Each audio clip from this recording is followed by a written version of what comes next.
তো friend, good morning. কেমন আছো সবাই? আজকে নন্দ উৎসব। আজকে ঘুম থেকে উঠে পড়ে অনেকগুলো কাজ সেরে চলে এসেছি স্নান করে রান্না করতে।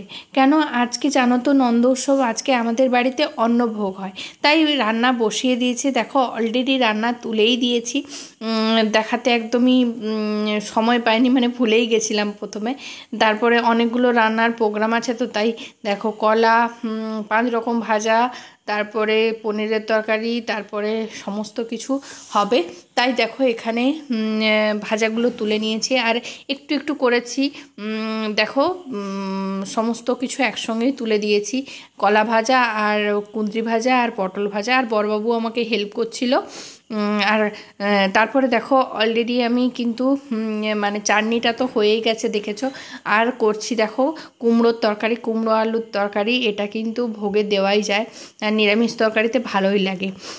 তারপরে দেখো ঠাকুরের আজকে আমরা যেটুকুই পারি সেটুকুই ঠাকুরের জন্য ভোগ রান্না করে দিই।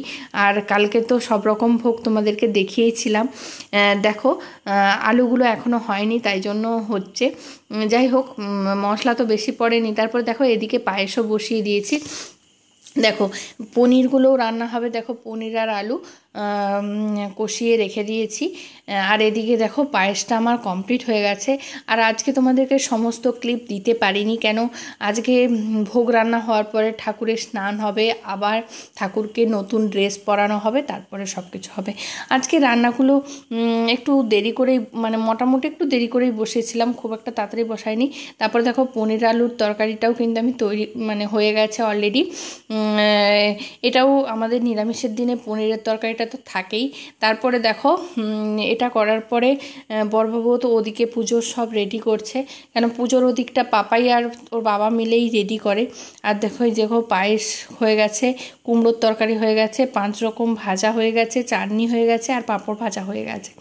আর এই দেখো গোপু সোনাদেরকে আমার কিন্তু রান্না সব কমপ্লিট। আর অন্ন হয়েছে আর ডাল হয়েছে, এগুলো তোমাদের দেখানো হয়নি। আর চলে এসেছিলাম, ঠাকুরের স্নান করানো হচ্ছে। ঠাকুরদেরকে এইভাবে স্নান করানো হয়, ঘি, মধু, ঘি, তারপরে হলুদ, এইগুলো দিয়ে তারপরে স্নান করানো হয়। তারপরে দেখো দুধ দেওয়াও হয়, এইরকম করে স্নান করানো হয়। দেখো কি সুন্দর গোপু সোনারা স্নান করে নিচ্ছে। তারপরে কিন্তু ভালোভাবে স্নান করানোর পর কিন্তু রেডি হয়ে আবার ড্রেস পরবে। আজকে কিন্তু সমস্ত কিছুই গয়না পরবে, রূপোর গয়না দিয়েই পরানো হয়। দেখো সেগুলোও তোমাদেরকে দেখাবো। এবার দেখো গোপু সোনারা স্নান করে নিচ্ছে। আজকে কিন্তু নন্দ উৎসবের বাড়িতেই কিন্তু এই প্রোগ্রামটা হয়ে থাকে, আমরা সবাই জানি। এটা আমাদের বাড়িতেও, এটা যেদিন থেকে গোপু সোনারা আমাদের বাড়িতে এসছে সেদিন থেকেই কিন্তু এটা হয়ে থাকে। দেখো গোপু সোনারা কিন্তু স্নান করে নিচ্ছে, দেওয়ার পরে নতুন ড্রেস পরবে। আর আমার ওদিকে তো সমস্ত কিছু পরানো। দেখো গোপু সোনারা বিছা, তারপরে নতুন বাঁশি, সমস্ত কিছু নিয়ে সেজে উঠবে। আর দেখো ড্রেসগুলো তো তোমাদেরকে দেখিয়েছিলাম, ড্রেসগুলো পরাচ্ছে। বড়বাবু একজনকে পরাচ্ছে আর ছোট গপুকে পাপাই পরাচ্ছিল। এই দেখো অন্ন করেছিলাম, 5 রকম ফল আর পায়েস, পনিরের তরকারি, ডাল, পাঁপড় ভাজা, চাটনি, আর হচ্ছে আজকে দেওয়া হয় নারায়ণের সিন্নি, আর 5 রকম মিষ্টি দই। এটা তো আছেই জানো। আর গোপু সোনাদেরকে আমরা তো ছোট বাচ্চা বলেই মানি, তাই জন্য একটু চিপস, কুরকুরে এগুলোও দেওয়া হয়। এই দেখো এবারে আর জুস টুস করে দেওয়া হয়। এই দেখো আমাদের আজকে সবাইকে কেমন লাগছে বলো, আর ভালো লাগলে একটু সাপোর্ট করো। দেখো হ্যাঁ, এই দেখো গোপু সোনাদের চকলেট সমস্ত কিছুই নিয়ে এসেছি। আমরা বাড়ির সদস্য মনে করি, এবং আমার ছেলেকে যেমন করে করি চকলেট বা তার জন্মদিনে যেভাবে করে দেওয়ার চেষ্টা করি সেইভাবেই করে দেওয়ার চেষ্টা করলাম।